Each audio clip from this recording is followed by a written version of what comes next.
Hit TV YouTube channels లో మీ వ్యాపార ప్రకటనలకు మరియు ప్రమోషనల్ ఇంటర్వ్యూస్ కోసం వెంటనే సంప్రదించండి. సరేమ్మా, ఇప్పుడు నీ డౌట్స్ ఏంటో అడుగమ్మా. నీకేంటి ఏం డౌట్లు ఉన్నాయి? నేను మా ఆయన్ని ఏం మొదలు పెట్టాను అంటే వదిలేస్తే ఇతమంతా ఏమనుకుంటాడో అనేసి నేను మా ఆయనతోనే ఉండాలి అనుకుంటున్నాను. ఆయన ఇతపై రావట్లేదు. అయినా మారాలి, తాగేది కొంచెం కొంచెం తక్కువ చేసుకొని ఉంటే నేను మా ఆయన ఉంటాము. లేదు నన్ను వదిలేస్తే నేనేమైపోవాలి? నాకు ఒక ఎకరమన్నా ఇస్తే నా బ్రతికేమో నేను ఇతనే చేసుకుంటాను కదా. అమ్మ, మీరు ఏమన్నా కేసులు ఫైల్ చేశారా? ఆల్రెడీ అతను దూరంగా ఉండి 2-3 ఇయర్స్ అవుతుంది.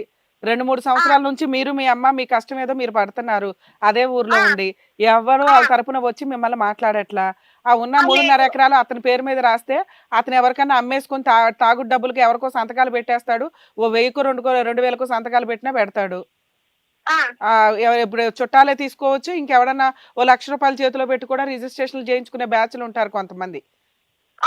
కాబట్టి అలా అన్యాయం అయిపోవడానికి అవకాశం ఉందనేది నీ భయం, అంతేనా? అంతే మేడం. కేసులు ఏమన్నా ఫైల్ చేసావమ్మా? అవును మేడం. అంటే మా ఆయన ఇతో పొలం రాకుండా స్టాప్ చేస్తారు కదా మేడం. ఇంజెక్షన్ ఆర్డర్ తీసుకున్నావు? అది చేయమని ఒక లాయర్ ని ఈ పొలం మీద ఇంకా చాలా కేసులు ఉండే, అది చూసిన లాయర్ కేనే మేము చెప్పుతుంది. సూపర్. ఆయన కేసు వేసిండారు. అంటే ఆయన ఎట్లా వేసిండారంటే నాకు అదే మంత్లీ డబ్బులు ఇచ్చేదానికి మెయింటెనెన్స్ కేసు వేశాడు. మెయింటెనెన్స్ కేసులు వేసిండారు. ఆయన నాకు మెయింటెనెన్స్ ఇచ్చేంత తను సంపాదించాడు. పొలం అనే ఒక ఇంటి రావాలి, స్టే ఆర్డర్ వేసిందాం కదా, దాన్ని ఏమైనా అమ్మేదానికి పోతే మమ్మల్ని అడగతారు కదా అని అనుకుంటుంది. ఇతక ఒకసారి వచ్చింది నోటీసు. అది వాళ్ళు ఈ ఊర్లో లేరు అనేసి మా చిన్నమ్మ వాపస్ పంపించేసిండారు. మాకు తెలీదు, వచ్చింది వెళ్ళిపోయింది తెలీదు. లాయర్ ఫోన్ చేస్తే ఇట్లా వాపస్ వచ్చింది అని చెప్పలేదు మేడం. ఓకే అమ్మా, మీరు కాసేపు సైలెంట్ ఉండండి అమ్మా, నేను మళ్ళీ మాట్లాడతాను మీతో. సరే మేడం. మౌనిక, ఈ కేసు గురించి మాట్లాడితే వీళ్ళిద్దరికి మ్యారేజ్ అయ్యి 15 ఇయర్స్ అవుతుంది. అమ్మాయి కర్ణాటక నుంచి ఫోన్ చేస్తుంది కాబట్టి మేబీ లాంగ్వేజ్ మనకు కాస్త డిస్టర్బెన్స్గా అనిపించవచ్చు. కానీ ఇట్లా చాలా కేసెస్ మనం చూస్తూ ఉంటామండి. Marital relation more than 10 years, పిల్లలు ఉండరు. అవి ఎలా అవుతాయంటే అబ్బాయి ఉన్నంత వరకే ఈవిడికి హక్కుల గురించి మాట్లాడతారు తప్ప, ఇన్ కేస్ అతనికి ఆల్రెడీ డ్రింకర్, ఫుల్ డ్రింకర్, మామూలు డ్రింకర్ కూడా కాదు, అలాంటి వ్యక్తిని 10 ఏళ్ళు అమ్మాయి అప్పులు చేసేస్తే క్లియర్ చేసింది. అతనికి ఏదో హెల్త్ ప్రాబ్లమ్స్ వస్తే చూసుకుంటూ వచ్చింది. పిల్లల కోసం హాస్పిటల్కి వెళ్దామంటే కూడా అతను రావట్లేదు. మళ్ళీ చాలా పెద్ద ఫ్యామిలీ, ఏది 3 మగపిల్లలు 6 ఆడపిల్లలు. ఇంతమంది ఉన్న వాళ్ళలో వాళ్ళ అమ్మ నాన్న ఆల్రెడీ 10 మంది అంటే అమ్మ నాన్న ఆల్రెడీ ఉండకపోవచ్చు. సో వాళ్ళు లేరు. ఈ అమ్మాయికి సంబంధించి అత్త మామ అనేవాళ్ళు లేరు. ఈ అత్త మామ యాక్చువల్గా ఎవరు? అమ్మమ్మ తాతయ్య.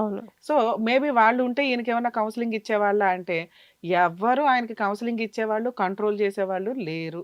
ఇక అతను అలా గాలికి తిరుగుతూ ఉన్నాడు.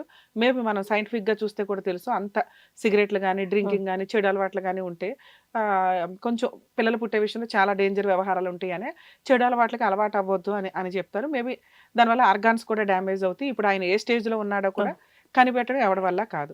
ఇప్పుడు ఈవిడ పరిస్థితి ఏంటి?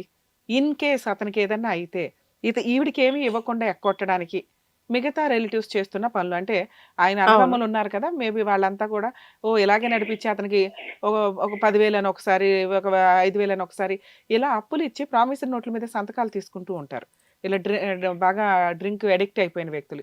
సో అటువంటివి చెల్లుతాయా లేదా అంటే, ఈరోజు ఈవిడ వేసే కంప్లైంట్లు, కేసులు ఏవైతే ఉంటాయో అవి వాటికి ప్లస్ పాయింట్ కింద అవుతాయి. ఎందుకంటే ఆయన కాన్షియస్లో ఉండి సంతకం పెట్టడానికి అవి చెల్లవు. ఇలా పూర్తిగా అడిక్ట్ అయిపోయిన వ్యక్తుల దగ్గర వాళ్ళు మ్యానిపులేట్ చేసి సంతకాలు తీసుకొని చేసేద్దాం అంటే రేపొద్దుట ఇప్పుడు ఫైట్ చేస్తే గెలవడానికి ఎక్కువ అవకాశాలు ఉన్నాయి.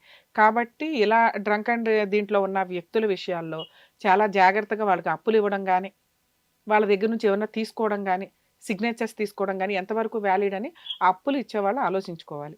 ఇతనికి ఆస్తి ఉంది కదండి, రేపొద్దుట వచ్చేస్తుంది అంటే వారసులు ఊరుకోరు. ఆయన వారసులు ఎవరు? ఈవిడ. పిల్లలు ఉన్నా లేకపోయినా ఆయనకు వచ్చే ప్రాపర్టీ ఏదన్నా ఉంటే ఈక్వల్ షేర్ హోల్డర్ కింద అవుతుంది. ఎందుకు? అతను ఇట్లాంటి వ్యక్తి కాబట్టి. ఒకవేళ సెల్ఫ్ ఎక్వైర్డ్ ప్రాపర్టీ అనుకోండి, అతను ఎవరికి రాయకపోతే ఆటోమేటిక్గా ఈవిడికి వెళ్తుంది.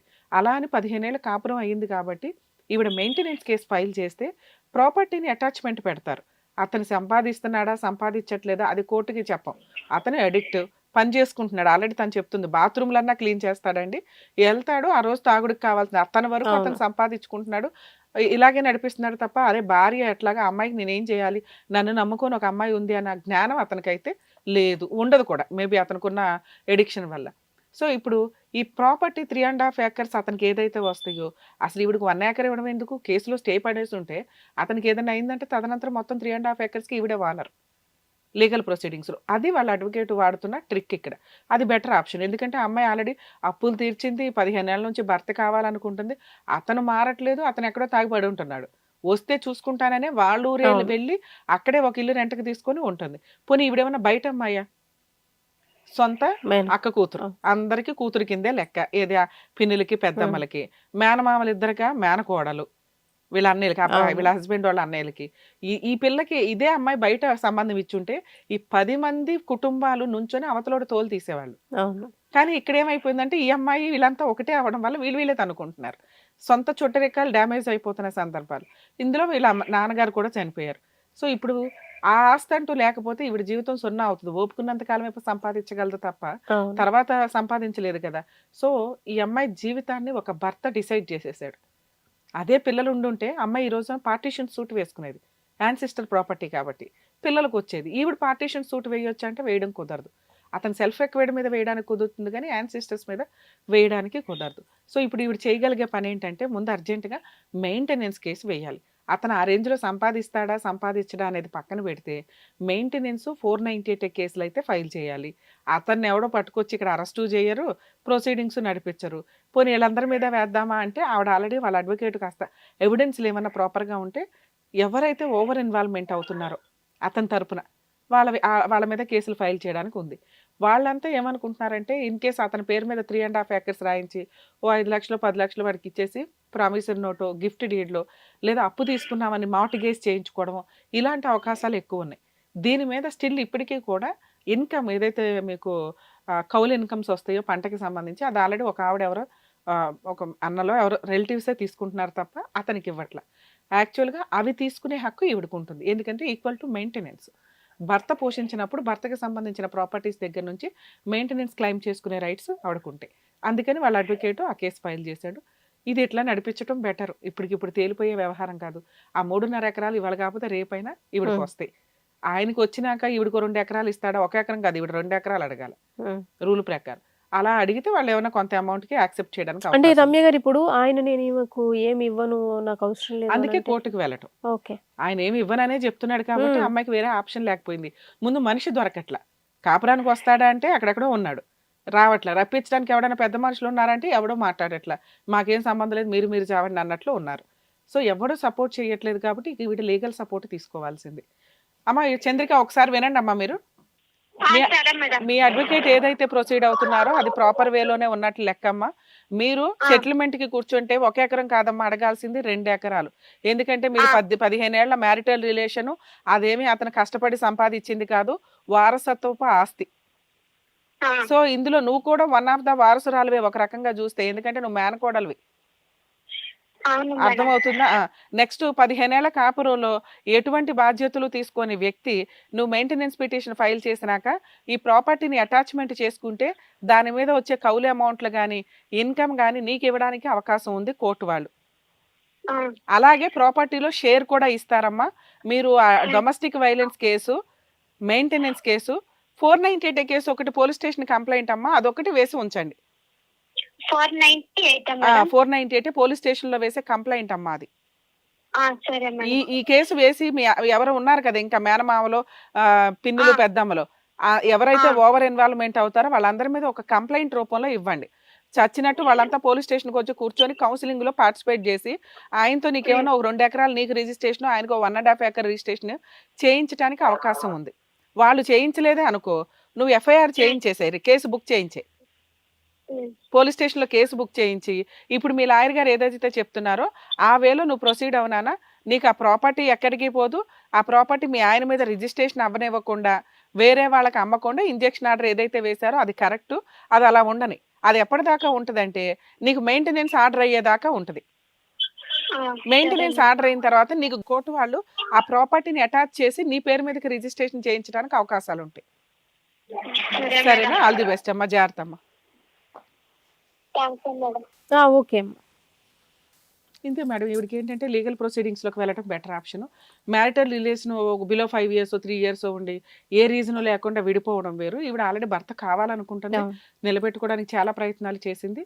నెక్స్ట్ వీళ్ళంతా ఒకే రిలేషన్కి సంబంధించిన వ్యక్తులు కాబట్టి ఆ ప్రాపర్టీ మీద ఈవిడికి రైట్స్ ఎక్కువ ఉంటాయి. ఇప్పుడు రమ్య గారు వాళ్ళ హస్బెండ్ వీళ్ళ ఫ్యామిలీ మెంబర్స్ అంతా కలిసి నేను అంటే అడిగినప్పుడల్లా ఇంత ఇచ్చాము, ఆ 3 ఎకరాలకు సంబంధించిన అమౌంట్ అంతా మేమే ఇచ్చాము, మళ్ళీ ఇంకెక్కడి నుంచి అది వస్తుందంటే ఆ ఎట్లా litigation అసలు? చెప్పాను ఖచ్చితంగా. అదే నడుస్తుంది వీళ్ళ కేసులో డిస్ప్యూట్. అందుకే మ్మ్. ఇప్పుడు ముందుగా కేసులు ఫైల్ చేస్తుంటే అవి ఎంతవరకు నిజం, ఓకే తాగుబోతుకి ఎందుకు ఇచ్చారు, అలాంటి ఇచ్చిన వ్యక్తిని ఫ్యామిలీ మెంబర్స్ పర్మిషన్ లేకుండా ఎట్లా ఇచ్చారు, ఓకే వైఫ్ వైఫ్ పర్మిషన్ తల్లిదండ్రుల పర్మిషన్ ఏ ఒకటి ఉండాలి. అలా బ్యాడ్ హ్యాబిట్స్ అలవాటు ఉన్న వ్యక్తులకి అప్పులు ఇస్తే వాళ్ళే లాస్ అవ్వాలండి అని అందుకే నేను ఇందాక అంతే ఎక్స్ప్లెనేషన్ ఇచ్చాను. ఓకే రమ్య గారు, థ్యాంక్ యూ. Thank you.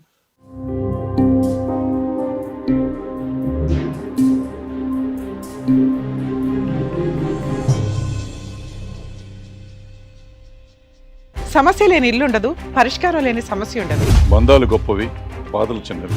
మీ సమస్యని మేము పరిష్కరిస్తాం. రండి, మాట్లాడుకుందాం. మాట్లాడుకుందాం.